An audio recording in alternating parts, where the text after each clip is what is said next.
And before we get into that merger and an update of that merger, why don't you give us some information so that our audience might understand exactly the population that Metro General serves and the importance and the influence of that institution. Yeah, and that's very important. And let me go back for just a minute to 1948. In 1948, Meharry Hubbard Hospital was, as now, serving a large percentage of poor patients. It's always been located, as you know, in the inner city. The majority of its patients have always been black and poor. In 1948, the number and percentage of patients at Hubbard Hospital who couldn't pay for their care was so great until it created such a financial burden for Meharry that the board voted to close Hubbard Hospital. The next day, the city council came into emergency session and out of concern for the closing of Hubbard Hospital. And they passed a resolution saying that Meharry Hubbard Hospital was so important to this community in taking care of indigent patients that it asked the Board of Trustees of Meharry not to close it and promised in 1948 that if Meharry kept Hubbard Hospital open, the city would reimburse Meharry for the care of indigent patients. Now, Nashville General Hospital, which has been there since the early 1920s, was the city's hospital for indigent care, but such a large percentage of indigent patients were taken care of by Hubbard until the city council asked that it not be closed and said the city would reimburse Meharry. The city has never fully lived up to that commitment. Now, there have been years, like the early 1970s, when the city has reimbursed Meharry for almost 1/3 of the indigent care provided. But other years, like the last 3 years, when it has provided no support. So, with all of that background, you know, you look at General Hospital, it's an old, dilapidated facility. Even in the early 70s, they were talking about the need to rebuild it. And they estimated then that it would cost $40 million to rebuild. We estimate today that it would cost easily $80 to $100 million to rebuild General Hospital. So we thought, just logically speaking, you know, Meharry has a very modern facility completed in the late 80s, over 400 beds. It's not fully utilized. It provides care to the indigents just as General does. So we proposed in the late 1988 that the city, as opposed to rebuilding General Hospital at a cost of almost $100 million, close that facility and provide all of this indigent care through Meharry Hubbard. It would save the city the cost of rebuilding General. It would provide more services. Meharry has family medicine and preventive medicine that General does not have. Meharry has mental health care that General does not have. Meharry has dentistry. General does not have any of those things.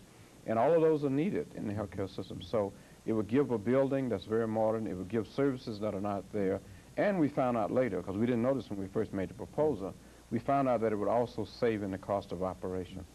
It really would be cheaper to operate. So the merger would make sense in a real sense. Well, now, let's talk about the introduction and some of the early opposition to that merger. And why do you think that, in view of all of the positive things that could come out of this merger, why do you think that some of the people are in opposition to it? And what were some of the your experiences before the recent update that we want you to give us?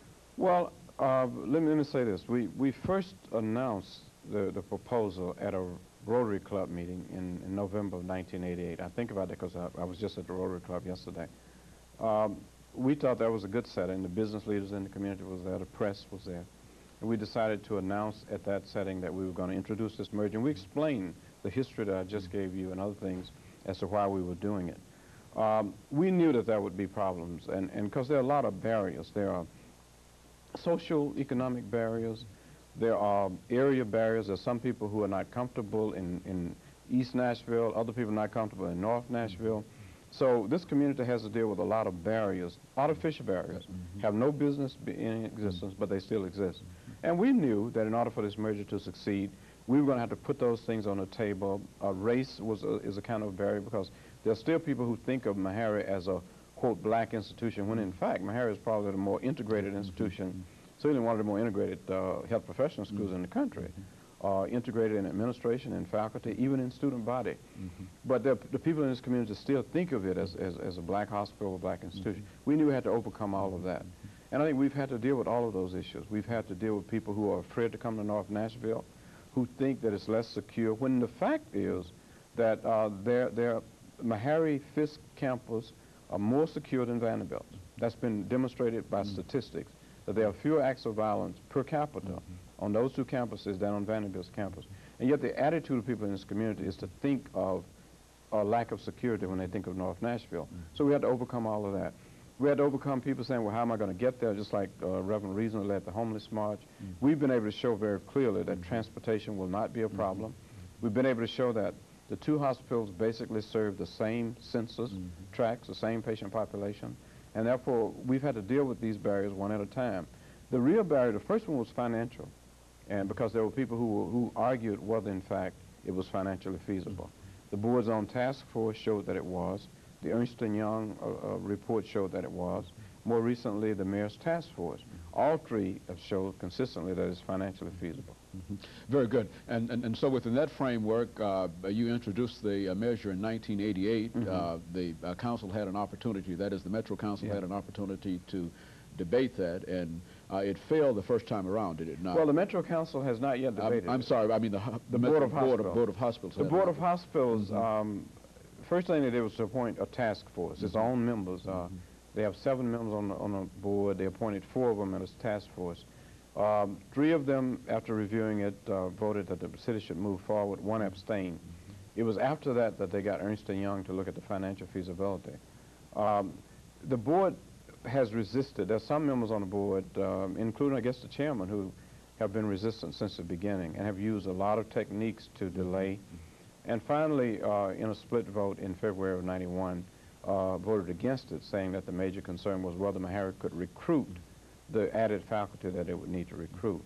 And as you know, since that time, we've answered that question by entering into a joint memorandum of understanding with the Department of Health and Human Services, Public Health Service, to provide those physicians. And so recently you gave a report to several committees, I think, at least emphasizing this new arrangement that you're thinking about, that you think will play a very, very important part in helping to bring the merger around.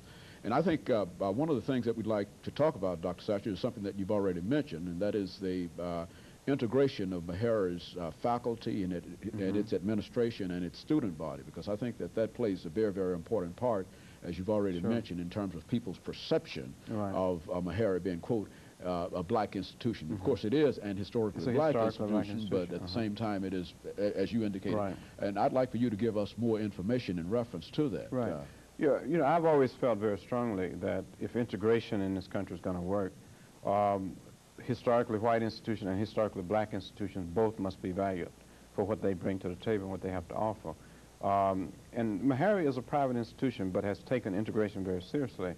As I said, we're integrated in our administration. 2 of my vice presidents are white, 2 are black. We're integrated in faculty. We're integrated in student body. About 75% of Meharry students are African American or black. About 15% are Caucasian or white, and the rest are a mixture of Hispanic and Native Americans. One of the things that this nation has acknowledged as a major problem is the underrepresentation of blacks in the health profession. So we intentionally keep the percentage of black students high because that's where the need is greatest.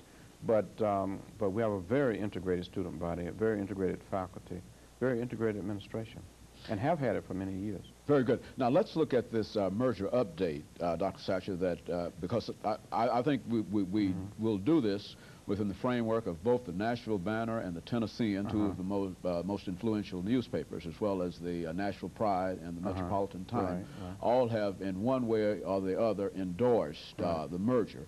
And I think the new mayor, Mr. Bredesen, has said that he's in favor of it. As a matter of fact, I think he's predicted that it should occur by next spring. But I think that he's also concerned in terms of how it will be monitored and whether or not the business community can give the adequate kind of support. Now, what are you finding among businessmen in reference to this merger? I mean, do you find that there's latent support or no support at all, or do you think that they really don't? Well, how do you see that? I think the business community